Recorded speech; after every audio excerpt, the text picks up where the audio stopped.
We're going to turn now to Sigourney Weaver. She is here on GMA. The three-time Oscar nominee is starring in a new romantic drama called The Good House. Welcome back. Thank you. One of 4 movies you have coming out this year. What can you tell us about it? Well, Good House is about an older woman, told from her point of view, who's very funny. I mean, how often does that happen right there? And Hildy Good is, has been at the top of her game. And suddenly everything is slipping away from her. Her husband's dumped her for a guy. Her kids have sent her to rehab, and she's losing her business. Wow. And Hildy's not very happy about that. So she turns to 2 old friends.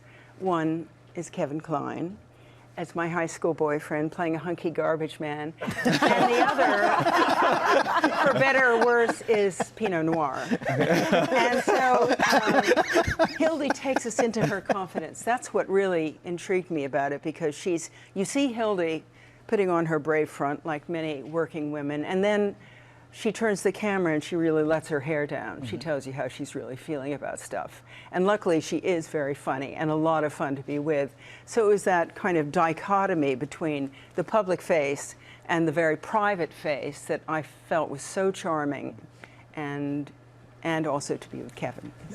You said you can't believe where you are really in your career now. And you have 4 movies that are coming out this year, or just the fall, I should say, maybe specifically, with 4 movies. But you're saying some of these, sometimes a woman that's been around as long as you have in this business, you get reduced to playing a mother-in-law, you get reduced to playing a grandma, but you get to play strong women characters, even that have sex lives, according to you now. Yes. According to you. Hey, TJ, just keep on talking. No, okay. Let me land my plane here, Sigourney. Well, and how rare is that? You know, I mean, honestly, in the old days, I think that you would, not even playing a mother-in-law, but a caricature of a mother-in-law. So I think that somehow, and I think TV has helped this, long stories where you really get to know characters, the audience has changed, and they have an appreciation for what people of all ages can bring and how complex all people are, especially older women. So I'm experiencing a kind of bonanza of good fortune, and I'm very grateful. Well, and I know you're so excited to be back together again with Kevin Kline, so let's take a look at you in action. You've had her all this time? Yeah. Well, she was in rough shape. I took care of her, fixed her up. Why throw her away? Do what you need to do, Hildy. I'm not going anywhere. I'll be right here. Waited this long.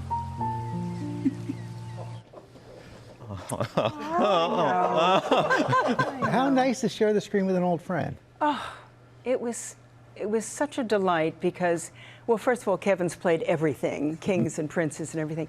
In this, he does play a garbage man, but the cutest garbage man you've ever seen. And, you know, it's very much Hildy's story, but Kevin just brings such humor to it. He's so eccentric.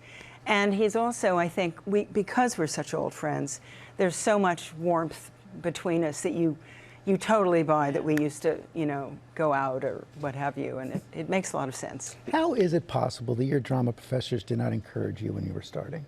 Well, I'd like to know the answer to that. You know, I think that I'm sure that I have a big responsibility in that. I think that I did much more work other places like the Williamstown Theater Festival than I ever got to do at drama school, so they didn't really know what I could do.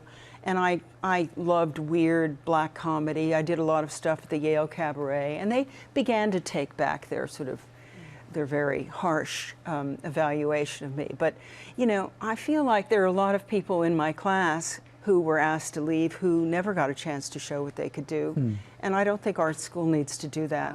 I think it's hard enough. Yeah. And success is the best revenge.